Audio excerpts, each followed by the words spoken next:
नमस्कार है मित्राणी। आप सबका एक बार फिर से हार्दिक स्वागत है हमारे YouTube चैनल संस्कृत स्पर्श में। आई होप आप सब स्वस्थ होंगे और मस्त होंगे। मैं उम्मीद करती हूँ कि मेरी ये वीडियोज आपके लिए बहुत ही ज़्यादा सहायक होंगी और आपके जितने भी डाउट हैं सब क्लियर हो रही होंगी। जैसा कि आप सब जानते हैं कि एस्टेट का नोटिफिकेशन इसी मंथ में आपको देखने के लिए मिल जाएगा और KVS और NVS का तो आपका आ ही चुका है। ठीक है, तो फिर आपका ज़्यादा टाइम वेस्ट न करते हुए हम अपनी आज की वीडियो को हम स्टार्ट करते हैं। कल वाली वीडियो में हमने प्रत्यय को स्टार्ट कर लिया था, प्रत्यय में हमने कत प्रत्यय कर लिया था। आज हम करेंगे अपना कत्वतु प्रत्यय। कौन सा प्रत्यय? अपना कत्वतु प्रत्यय। ठीक है, जो आपका कत्वतु प्रत्यय है इसका क्या शेष रहता है? त्वत्।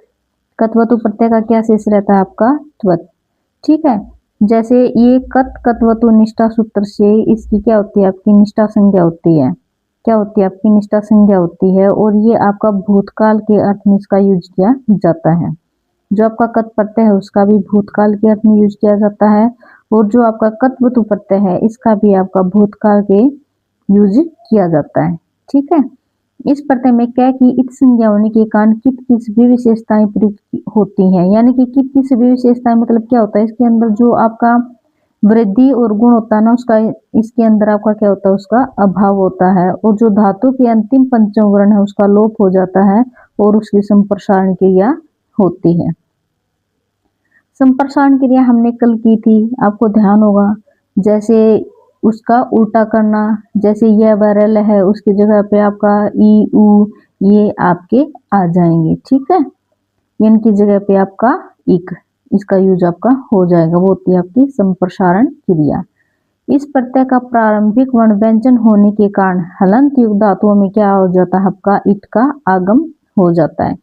प्रारंभिक वर्ण व्यंजन है तो इसके कारण जो आपकी हलंत युक्त धातु है आपकी, तो उसके अंदर आपका इट का क्या हो जाता है? आगम हो जाता है। जो हो कुश सूत्र से आपका च या जय के स्थान पर क्या हो जाता है? आपका क हो जाता है। ठीक है, इस प्रत्यय से बनने वाले शब्द कितने लिंगों में प्रयुक्त होते हैं? आपके तीनों लिंगों में प्रयुक्त होते हैं। कई प्रत्यय ऐसे भी हैं जिनका सिर्फ एक ही लिंग में आपका यूज होता है। तो आपका कत का भी तीनों लिंगों में यूज होता है और आपका कत्वतु का भी तीनों लिंगों में ही यूज होता है। ठीक है, नपुंसक लिंग के साथ लगेगा आपका त्वत, पुल्लिंग के साथ लगेगा आपका त्वा और स्त्रीलिंग के साथ लगेगा आपका त्वति। जैसे पट प्लस कत्वतु क्या बना? आपका पठित्वान, पठित्वती और पठित्वत। ठीक है, पठित्वान, पठित्वती और पठित्वत। लिख के साथ कत्वतु लगा तो आपका क्या बना? लिखित्वान, लिखितवंती और लिखितवत। ठीक है, पूज के साथ बना आपका पूजितवान, पूजितवती और पूजितवत। इसके अंदर आपका क्या हुआ? इट का आगम हुआ। क्या हुआ? इसके अंदर आपका इट का आगम। शिक्ष के साथ क्या बना आपका? शिक्षितवान, शिक्षितवती, शिक्षितवत। गम के साथ बना आपका गतवान, गतवती, गतवत। मन के साथ बना आपका मतवान, मतवती, मतवत। हन के साथ बना आपका हतवान, हतवती, हतवत। ठीक है, ये आपके इसके कुछ के उदाहरण हैं। इनको मैं सोर्स वीडियो में आपको डाल दूंगी। और देखिए आप मेरी सोर्स वीडियो भी देखा करें क्योंकि मेरी सोर्स में बहुत ही ज़्यादा आपको हेल्पफुल रहेंगी इसके अंदर। ठीक है, इसके अंदर आपको छोटी छोटी जानकारी मिलेंगी पर इम्पोर्टेंट मिलेंगी। ठीक है, इसके ये जो कुछ उदाहरण है इनको मैं सोर्स वीडियो में अपनी डाल दूंगी। ठीक है, देखिए इनके अंदर आपका संप्रसारण क्रिया हुई। वच के साथ आपका कत्वतु लगा तो उक्तवान, उक्तवती, उक्तवत। वस के साथ लगा तो उसीतवान, उसीतवती, उसीतवत। इसके अंदर आप क्या हुई है? संप्रसारण क्रिया हुई ना, तो वह के स्थान पर क्या बना आपका उ, वह के स्थान पर उ। वध के साथ कत्वतु लगा तो आपका उदितवान, उदितवती, उदितवत। ठीक है, ये जो ये वाला एग्जाम्पल है ना ये बहुत ज्यादा इंपॉर्टेंट है। ठीक है, नेक्स्ट है आपका स्त्री प्रत्यय। कौन सा प्रत्यय? आपका स्त्री प्रत्यय। स्त्री प्रत्यय का क्या शेष रहता है? आपका अत। कत्वतु प्रत्यय का क्या रहता था? आपका त्वत और स्त्री प्रत्यय का क्या रहता है? आपका अत शेष रहता है। इसका यूज हम वर्तमान में प्रयोग करते हैं यानी कि लट लकार में। जो कत और कत्वतु है आपका उसका यूज हम करते हैं भूतकाल में और जो आपका स्त्री प्रत्यय है इसका हम यूज करते हैं हम वर्तमान काल में। तो सत सूत्र से इनकी क्या हुई है? आपकी सत संज्ञा। क्या हुई? आपकी सत संज्ञा। यह प्रत्यय प्रश्नपदी धातुओं में लगता है। कौन सा प्रत्यय परस्मयी पदी धातुओं के साथ लगता है आपका स्त्री प्रत्यय। कौन सा प्रत्यय? स्त्री प्रत्यय। इसका भी यूज तीनों लिंगों में प्रयोग किया जाता है।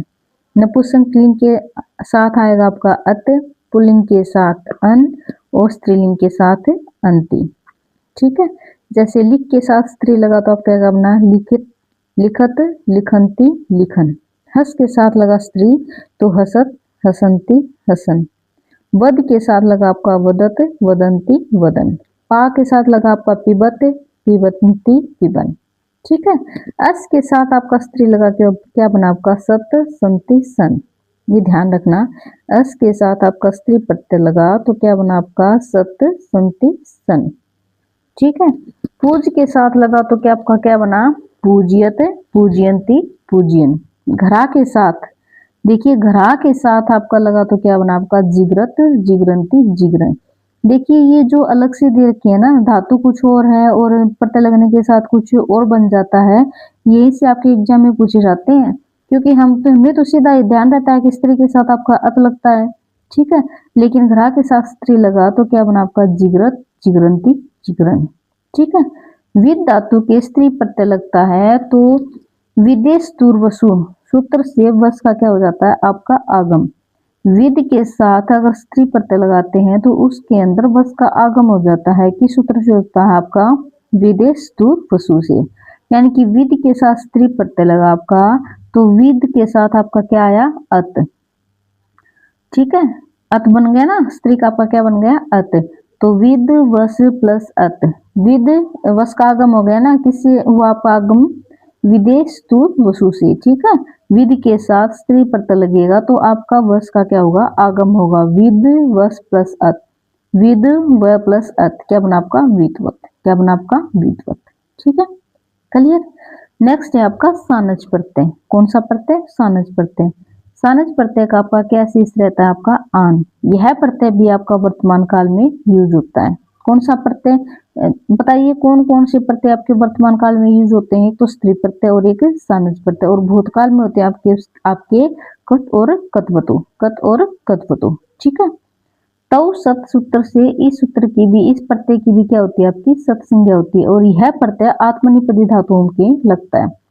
कौन सा प्रत्यय आत्मनेपदी धातुओं में लगता है? सानज प्रत्यय। और कौन सा प्रत्यय परस्मयीपदी धातुओं में लगता है? वो आपका स्त्री प्रत्यय। ठीक है, परस्मयीपदी धातुओं के साथ तो लगता है आपका स्त्री प्रत्यय और आत्मनेपदी धातुओं के साथ आपका लगता है सानज प्रत्यय।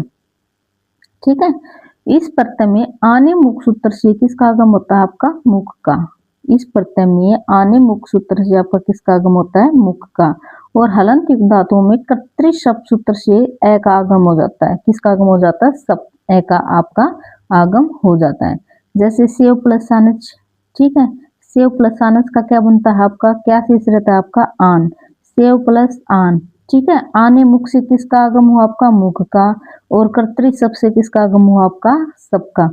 सेव के बाद आपका सप आया, फिर मुख और फिर आन। ठीक है, सेव शब्द का क्या शेष बचा? आपका ए, और मुख का क्या बचा? आपका मैं, और आन का एज इट इज। तो क्या बना आपका? सेव मान है। ठीक है, सेव के साथ आपका सानज प्रत्यय लगा तो क्या बना आपका? सेव मान है। ठीक है, आने मुख से आपका मुख का आगम और कर्तृ शब्द सूत्र से आपका सबका आगम। ठीक है, इस प्रत्यय से बनने वाले सब तीनों लिंगों में क्या होते हैं? आपके प्रयुक्त होते हैं। पुल्लिंग के साथ लगेगा आपका मान है, स्त्रीलिंग के साथ माना और नपुंसकलिंग के साथ मानम। यानी कि लब प्लस सानज क्या बना आपका? लब मान है। लब माना, लब मानम। मोद के साथ सानज लगा तो क्या बना आपका? मोद मान है, मोद माना, मोद मानम। ठीक है, याज के साथ सानज लगा तो आपका क्या बना? याज मान है, याज माना, याज मानम। सास के साथ सानज लगा तो आपका क्या बना? सास मानम, सास माने और सास मानम। सास माने है, सास माना, सास मानम। ठीक है, आपको क्या ध्यान रखना है कि जो आपकी दा धातु है, क्री है, ब्रू है और सिंह, इन धातुओं के साथ सब प्रमुख का आगम नहीं होगा। क्यों नहीं होगा? क्योंकि ये धातु स्वरांत है, यानी कि इनका जो अंत है वो स्वर से हो रहा है। दा के साथ क्या? ठीक है, क्री, री और ब्रू के साथ ऊ, सिंह के साथ यानी कि सी। धातुओं का मुख का आगम नहीं होगा क्योंकि ये धातु क्या है? आपकी स्वरांत है। इसमें दा से क्या बनेगा? आपका दद। क्री किस में यूज होगा? आपका कोर। ब्रू से क्या बनेगा? आपका ब्रू या आदेश हो जाता है। और सिंह सी धातु के सी को धातु का आपका गुण होकर क्या बन जाता है आपका शे, अयादि संधि सय हो जाती है। ठीक है, दा, क्री, ब्रू और सिंह इनके साथ आपका सप और मुख का आगम नहीं होगा। क्यों नहीं होगा? क्योंकि ये स्वरांत है, क्योंकि इनका अंत जो आपका स्वर के साथ हो रहा है। दा धातु का आदेश हो जाएगा आपका दद, क्री को हो जाएगा आपका पूर्व, ब्रू को हो जाएगा आपका ब्रूय और सिंह का हो जाएगा आपका शे, और शेख से आपकी अयादि संधि होकर क्या बन जाता है आपका शय।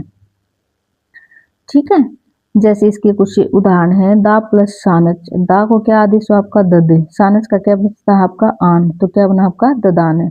सिंह प्लस सानच, सिंह का क्या बचा आपका सी और आन, सी से क्या हुआ आपका शे और आन, और शे से आपका हुई आपकी अयादि संधि और क्या बना आपका सयान। ठीक है, सेम एज इट इज ऐसे ही क्री का, क्री प्लस शानच क्या हुआ आपका क्रूव प्लस आन, तो क्या बना आपका कुर्बान। जन प्लस सानच जाय सप मुख प्लस आन। ठीक है, ये आपका व्यंजन से अंत है नहीं इसका, तो जय जन प्लस सानच में इसके अंदर आपका कर्तरी सप से सप और आने मुख से आपका मुख का आगम और प्लस आन, जाय में प्लस आन, तो क्या बना आपका जायमान। ठीक है, ब्रू को आपका क्या आदेश होता है आपका ब्रूय और प्लस आन क्या बना आपका ब्रूयान। ठीक है, क्या बना आपका ब्रूयान। देखिए, जो आपके सत्री और सानच हैं ये दोनों ही प्रत्यय आपके किस में यूज होते हैं? आपके वर्तमान काल में। किस में यूज होते हैं? आपके वर्तमान काल में, यानी कि लट लकार में। सत्री और सानच प्रत्यय अप्रथमा व समानाधिकरण में प्रयोगिक है, अर्थात अनिप्सित क्रम में योग में इप्सित क्रम की क्रिया में इन प्रत्ययों का प्रयोग किया जाता है। आई बात ये समझ में? जो आपका स्त्री और सानच है इसका प्रत्यय अप्रथमा व समानाधिकरण में प्रयोगिक है। अप्रथमा यानी कि जो आपका अनिप्सित क्रम है ना, उनके योग में इप्सित क्रम की क्रिया में इन प्रत्ययों का योग किया जाता है। ठीक है, जैसे लट सत्री सानच प्रथमा समानाधिकरण, यानी कि लट है सत्री सांचियो अप्रथमा समानाधिकरण, ये ध्यान रखना आप। लट है सत्री सांचो अप्रथमा समानाधिकरण। ठीक है, तो आज हमने किए हैं आपके स्त्री प्रत्यय, सानच प्रत्यय और कत्वतु प्रत्यय। ठीक है, आई होप आपको ये प्रत्यय समझ में आ गई होंगे। आज हमारी वीडियो को हम बस इतना ही रखते हैं, क्योंकि मुझे बहुत ही ज़्यादा इम्पोर्टेंट काम है आज। ठीक है, मैं उम्मीद करती हूँ कि आपको मेरी वीडियोस पसंद आ रही हैं। अगर आपको लगता है कि मेरी वीडियोस आपके लिए हेल्पफुल हैं तो प्लीज़ मेरे चैनल को शेयर सब्सक्राइब जरूर कर लेना। अगर आपका कोई डाउट है तो आप कमेंट बॉक्स में कमेंट करके आप पूछ सकते हैं। ठीक है, फिर मिलते हैं कल फिर अपने नए प्रत्यय के साथ। इसके अंदर कल हम करेंगे ऊ प्रत्यय, तुमुन प्रत्यय, तद्धित प्रत्यय। ठीक है, हम कोशिश करेंगे कि हम 3-4 दिन में जो आपका प्रत्यय वाला टॉपिक है ये हम अपना कवर कर लें। ठीक है, फिर मिलते हैं कल अपने एक नए प्रत्यय के साथ। तब तक के लिए अपना ध्यान रखना। धन्यवाद।